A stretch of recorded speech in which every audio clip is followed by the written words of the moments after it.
എല്ലാവർക്കും സുഖമാണെന്ന് വിശ്വസിക്കുന്നു. വീട് വെക്കാൻ ആഗ്രഹിക്കുന്നവർക്ക് യാതൊരു ഈടും വാങ്ങാതെ 20 ലക്ഷം രൂപ വരെ വായ്പ ലഭിക്കുന്ന പദ്ധതിയാണ്. കുറഞ്ഞ ഡോക്യുമെന്റേഷൻ ആണ് ഇതിന്റെ പ്രധാന ആകർഷണം. മൂന്നാം കക്ഷി ഗ്യാരണ്ടി ഇല്ലാതെ 20 ലക്ഷം രൂപ വരെ നൽകാനാണ് നീക്കം. താഴ്ന്ന ഇടത്തരം വരുമാനക്കാർക്കാണ് ഈ zero collateral housing loan scheme സർക്കാർ വിഭാവനം ചെയ്യുന്നത് എന്നാണ് റിപ്പോർട്ടുകൾ വ്യക്തമാക്കുന്നത്. ലോ ഇൻകം ഹൗസിനായുള്ള ക്രെഡിറ്റ് റിസ്ക് ഗ്യാരണ്ടി ഫണ്ട് സ്കീമിലെ ഭേദഗതികൾ പദ്ധതിക്ക് വഴിയൊരുക്കും എന്നാണ് വിദഗ്ധർ വിലയിരുത്തുന്നത്. പദ്ധതിക്ക് കീഴിൽ വായ്പകൾക്ക് 30 വർഷം വരെ തിരിച്ചടവ് സാവകാശം നൽകുമെന്നും പറയപ്പെടുന്നു. ഇത് സാധാരണക്കാർക്ക് കുറഞ്ഞ തിരിച്ചടവ് ഉറപ്പാക്കും. നിലവിലെ വ്യവസ്ഥകൾ പ്രകാരം 8 ലക്ഷം രൂപ വരെയുള്ള ഭവന വായ്പകൾക്ക് ഗ്യാരണ്ടിയുള്ള പരിരക്ഷയ്ക്ക് അർഹതയുണ്ട്. വായ്പക്ക് ആവശ്യമായ രേഖകൾ നൽകാൻ ഇല്ലാത്തവരുടെ ഭവനമെന്ന സ്വപ്നം സാക്ഷാത്കരിക്കുകയാണ് സർക്കാരിന്റെ ലക്ഷ്യം. രേഖാമൂലമുള്ള വരുമാനമോ കുറഞ്ഞ അനുബന്ധ രേഖകളോ ഇല്ലാത്തവർക്ക് വീട് വാങ്ങാൻ ക്രെഡിറ്റ് ഈ പദ്ധതി ഉറപ്പാക്കുമെന്നും ഈ വിഷയവുമായി അടുത്ത സർക്കാർ ഉദ്യോഗസ്ഥൻ വ്യക്തമാക്കിയിട്ടുണ്ട്. പദ്ധതിക്ക് കീഴിൽ യോഗ്യമായ വരുമാനം, തുല്യമായ പ്രതിമാസ ഗഡു, അറ്റ പ്രതിമാസ വരുമാന അനുപാതം തുടങ്ങിയ പാരാമീറ്ററുകൾ ഉറപ്പാക്കുന്നതിന് ധനകാര്യ, ഭവന, നഗരകാര്യ മന്ത്രാലയം, നാഷണൽ ഹൗസിംഗ് ബാങ്കുകളും മറ്റ് വാണിജ്യ ബാങ്കുകളുമായുള്ള ചർച്ച നടത്തിവരികയാണ് എന്നാണ് ഇപ്പോൾ ലഭിക്കുന്ന വിവരങ്ങൾ. ചർച്ചയിൽ ധാരണ ആകുന്ന മുറക്ക് പദ്ധതി നടപ്പിലാക്കും.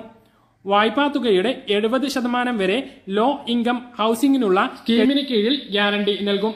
ഗ്യാരണ്ടി, കവറേജ് കാലയളവ് എന്നിവയുടെ കാര്യത്തിൽ ഇപ്പോൾ ചർച്ച പുരോഗമിക്കുകയാണ്. നിലവിലുള്ള വ്യവസ്ഥകൾ പ്രകാരം 3 ലക്ഷം രൂപ വരെ വാർഷിക വരുമാനം ഉള്ളവരെ സാമ്പത്തികമായി പിന്നോക്കം നിൽക്കുന്നവരായി EWS കണക്കാക്കുന്നു. വാർഷിക വരുമാനം 3 മുതൽ 6 ലക്ഷം രൂപ വരെ ഉള്ളവരെ ലോ ഇൻകം ഗ്രൂപ്പും വാർഷിക വരുമാനം 6 മുതൽ 9 ലക്ഷം വരെ ഉള്ളവരെ ഇടത്തരം വരുമാന ഗ്രൂപ്പുമായിട്ടാണ് സർക്കാർ കണക്കാക്കുന്നത്. അപ്പോൾ വളരെ പ്രധാനപ്പെട്ട ഒരു കാര്യമാണ്, നമുക്ക് ഒരു ഈടും നൽകാത്തവർക്കും വീടെന്ന സ്വപ്നം സാക്ഷാത്കരിക്കുന്നതിന് കേന്ദ്ര സർക്കാരിന്റെ പുതിയ ഈ പദ്ധതി കൊണ്ടുവരുന്നതിലൂടെ സാധ്യമാകും എന്നുള്ളതാണ്. കർഷക വായ്പാ പരിധി 2 ലക്ഷമാക്കി ഉയർത്തി എന്നുള്ളതാണ്. നേരത്തെ 1,60,000 രൂപയായിരുന്നു ഈടില്ലാതെ വായ്പ ലഭിച്ചിരുന്നത്. റിസർവ് ബാങ്കാണ് ഈ വായ്പാ പരിധി ഉയർത്തിയത്. പണപ്പെരുപ്പവും കൃഷി ചെലവ് ഉയർന്നതും കാരണം പ്രതിസന്ധിയിലായ ചെറുകിട കർഷകരെ സഹായിക്കാനാണ് നീക്കം. 2019 1 ലക്ഷത്തിൽ നിന്നും 1.6 ലക്ഷമാക്കി പുതുക്കിയ പരിധിയാണ് ഇപ്പോൾ 2 ലക്ഷമാക്കി ഉയർത്തിയത്. മാർഗനിർദ്ദേശം വേഗത്തിൽ നടപ്പിലാക്കാനും പുതിയ വായ്പാ വ്യവസ്ഥകൾ സംബന്ധിച്ച വ്യാപക പ്രചരണം നടത്താനും ബാങ്കുകൾക്ക് നിർദ്ദേശം നൽകിയതായി അധികൃതർ അറിയിച്ചിട്ടുണ്ട്. ചെറുകിട നാമമാത്രമായ ഭൂ ഉടമകളായ 86% കർഷകർക്കും ഇതിന്റെ ഗുണം ലഭിക്കുന്നതാണ്. ഇതുമായി ബന്ധപ്പെട്ട വിവരങ്ങൾക്ക് നിങ്ങളുടെ ബാങ്കുമായോ അല്ലെങ്കിൽ നിങ്ങളുടെ തൊട്ടടുത്തുള്ള മൃഗ ആശുപത്രിയുമായോ ബന്ധപ്പെട്ടാൽ കൂടുതൽ ഡീറ്റെയിൽസ് ലഭിക്കുന്നതാണ്. ATM വഴി പണം പിൻവലിക്കുന്നതിന് നൽകേണ്ടി വരുന്ന നിരക്കിൽ വലിയ വർധനവ് വരികയാണ്. റിസർവ് ബാങ്കാണ് ATM ഇടപാടുകളിൽ നിരക്ക് വർധനവ് പ്രഖ്യാപിച്ചിരിക്കുന്നത്. ഓരോ ബാങ്കും നൽകുന്ന സൗജന്യ ഇടപാടുകൾക്ക് പുറമെയുള്ള ഇടപാടുകൾക്ക് നിലവിൽ 21 രൂപയാണ് ഈടാക്കുന്നത്. എന്നാൽ 1-ാം തീയതി മുതൽ 2 രൂപ വർദ്ധിച്ച് അത് 23 രൂപയാകും. ഏത് ബാങ്കിലാണോ അക്കൗണ്ട് ഉള്ളത് ആ ബാങ്കിന്റെ ATM-ൽ നിന്നും പണം 5 തവണ സൗജന്യമായും മറ്റ് ബാങ്കുകളുടെ ATM-ൽ നിന്നും 3 തവണ സൗജന്യമായും പിൻവലിക്കാം. അതിനുശേഷമുള്ള ഇടപാടുകൾക്കാണ് 23 രൂപ ഈടാക്കുക. ATM കൗണ്ടറുകളുടെ നടത്തിപ്പിനും സെക്യൂരിറ്റി ചെലവിനുമായി വലിയ തുക ചെലവാകുന്നുണ്ട് എന്നും അതുകൊണ്ട് തന്നെ നിരക്ക് വർധനവ് ആവശ്യമാണ് എന്നും ബാങ്കുകളുടെ ആവശ്യമാണ് RBI അംഗീകരിച്ചത്. ATM വഴി പണം പിൻവലിക്കുന്നതിന് മാത്രമല്ല മറ്റ് ഇടപാടുകൾക്കും, അതായത് മിനി സ്റ്റേറ്റ്മെന്റ് എടുക്കൽ, ബാലൻസ് പരിശോധിക്കൽ ഇവയെല്ലാം ഇടപാടുകളായി കണക്കാക്കുകയും അധികമുള്ള ഇടപാടുകൾക്ക് തുക ഈടാക്കുകയും ചെയ്യും. അതുകൊണ്ട് തന്നെ ATM ഇടപാടുകൾ ഗണ്യമായിട്ട് നടത്തുന്ന ആളുകൾ ശ്രദ്ധിക്കുക. ചെറിയ തുകകളെല്ലാം ATM-ൽ നിന്നും പിൻവലിക്കുമ്പോൾ നിങ്ങളുടെ ഒരു ഇടപാടുകൾ നടക്കുന്നു. ഇടപാടുകൾക്ക് ശേഷമുള്ള അധിക ഇടപാടുകൾ 500 രൂപയോ അതിൽ കുറഞ്ഞ രൂപയൊക്കെ പിൻവലിക്കുമ്പോൾ അതിനെല്ലാം ബാങ്കിന് 23 രൂപ അധികം നൽകേണ്ടി വരും എന്നുള്ളത് ശ്രദ്ധിക്കുക. അടുത്ത അറിയിപ്പ്, UPI ആപ്പുകളായിട്ടുള്ള ഗൂഗിൾ പേ, ഫോൺ പേ, Paytm പോലുള്ള ആപ്പുകൾ ഉപയോഗിക്കുന്നവർ അറിഞ്ഞിരിക്കേണ്ട വളരെ പ്രധാനപ്പെട്ട ഒരു അറിയിപ്പാണ്.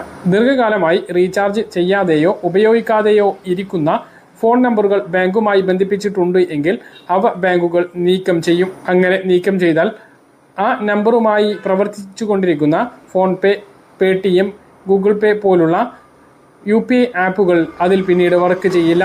ഉപയോഗമില്ലാത്ത ഫോൺ നമ്പറുകൾ എല്ലാ ആഴ്ചയും പരിഷ്കരിക്കണം എന്ന് National Payment Corporation of India ബാങ്കുകൾക്കും UPI ആപ്പുകൾക്കും നിർദ്ദേശം നൽകിയിട്ടുണ്ട്. അടുത്ത അറിയിപ്പ്, പ്രാഥമിക സഹകരണ സംഘങ്ങളും വിവിധ സംസ്ഥാനങ്ങളിലായി പ്രവർത്തിക്കുന്ന സംസ്ഥാന സഹകരണ സംഘങ്ങളും ബാങ്ക് എന്ന വാക്ക് ഉപയോഗിക്കുന്നതിനെതിരെ റിസർവ് ബാങ്ക് വീണ്ടും രംഗത്ത് വന്നിരിക്കുകയാണ്. ഇവർ ബാങ്ക്, ബാങ്കിംഗ്, ബാങ്കർ എന്നീ വാക്കുകൾ ഉപയോഗിക്കരുത് എന്നാണ് നിർദ്ദേശം. ഗ്രാമങ്ങളിൽ പ്രവർത്തിക്കുന്ന പ്രാഥമിക കാർഷിക സഹകരണ സംഘങ്ങൾ, വിവിധ സംസ്ഥാനങ്ങളിൽ പ്രവർത്തിക്കുന്ന സഹകരണ ബാങ്കുകൾ ഇവയെല്ലാം സഹകരണ ബാങ്കുകൾ എന്ന പേരിലാണ് അറിയപ്പെടുന്നത്.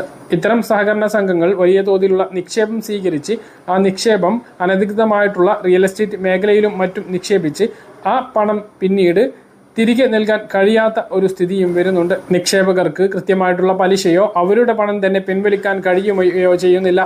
ഇത്തരം സ്ഥാപനങ്ങളിലെ ജീവനക്കാർക്ക് ശമ്പളം പോലും മുടങ്ങിയിട്ടുള്ള അവസ്ഥ കേരളത്തിൽ തന്നെ വിവിധ ഇടങ്ങളിൽ റിപ്പോർട്ട് ചെയ്തിട്ടുണ്ട്. ബാങ്ക് എന്ന പേര് ഉപയോഗിക്കണമെങ്കിൽ ബാങ്കിംഗ് ലൈസൻസ് മാത്രം പോരാ, RBIയുടെ നിയന്ത്രണത്തിലും മേൽനോട്ടത്തിലും നടക്കുന്നവയായിരിക്കണം അവ. ഉദാഹരണത്തിന് വായ്പകൾ സ്വീകരിക്കുമ്പോൾ നിശ്ചിത കരുതൽ ധനമാക്കി സൂക്ഷിക്കേണ്ടതുണ്ട്. നിഷ്ക്രിയ ആസ്തി ഉണ്ടാകുമ്പോൾ പിടിച്ചു നിൽക്കുന്നതിന് വായ്പയുടെ ലാഭത്തിൽ നിന്നും നിശ്ചിത ശതമാനം തുകയും മാറ്റിവെക്കണം. മാത്രമല്ല വായ്പയും നിക്ഷേപവും പരസ്പരം ബന്ധിതമായിരിക്കണം. ഇതൊന്നും പാലിക്കാതെ ബാങ്ക് എന്ന് സ്വയം വിശേഷിപ്പിക്കുന്ന സഹകരണ സംഘങ്ങൾ വലിയ പലിശ വാഗ്ദാനം ചെയ്യുകയും പിന്നീട് നിക്ഷേപകർക്ക് മുതലുമില്ല പലിശയുമില്ല എന്ന അവസ്ഥയിലേക്ക് എത്തിച്ചേരുകയും ചെയ്യുന്ന അവസ്ഥയാണ് സംസ്ഥാനത്തും കണ്ടുവരുന്നത്. ഇതിനെതിരെയാണ് ഇപ്പോൾ RBIയുടെ ഈ ഒരു നിയന്ത്രണം വരുന്നത്. ഇതിനെതിരെ പൊതുജനങ്ങൾക്കു കൂടി ജാഗ്രത നൽകുകയാണ് RBI നൽകുന്ന പത്രപരസ്യത്തിലൂടെയുള്ള മുന്നറിയിപ്പ്. മറ്റൊരു പ്രധാനപ്പെട്ട കാര്യം, വിവിധ ബാങ്കുകൾ ഏപ്രിൽ 15 കൂടിയിട്ട് വായ്പാ പലിശ നിരക്കുകളിൽ കുറവ് വരുത്തിയിട്ടുണ്ട്. നിക്ഷേപങ്ങൾക്കും ഇതുപോലെയുള്ള പലിശയിൽ കുറവ് വരുത്തിയിട്ടുണ്ട്. 0.25% വിവിധ ബാങ്കുകൾ കുറവ് വരുത്തിയിട്ടുള്ളത്. എന്ന കാര്യങ്ങൾ കൃത്യമായിട്ട് മനസ്സിലാണെന്ന് കരുതുന്നു. ഇതുപോലെ ഇൻഫർമേഷൻ ലഭിക്കാൻ ചാനൽ സബ്സ്ക്രൈബ് ചെയ്യുക, ബെല്ലൈക്കൺ എനേബിൾ ചെയ്ത് വെക്കുക. മറ്റൊരു വീഡിയോയും നമുക്ക് വീണ്ടും കാണാം. ബൈ.